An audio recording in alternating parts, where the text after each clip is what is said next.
ซาคุณหลุดชี้หน้าบ่ได้นะเล่นก็บ่เก็บเล็บ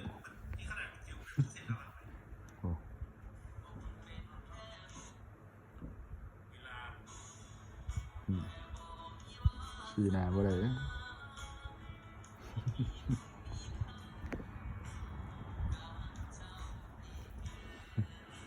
บ่เก็บแก้วเก็บเล็บเลยเล่นนะ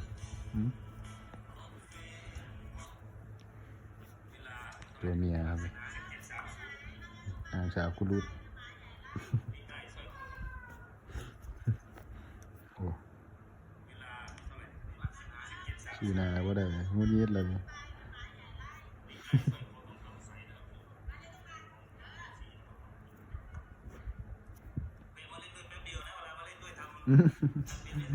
โอ้กัดอีหลีเลยครับบางที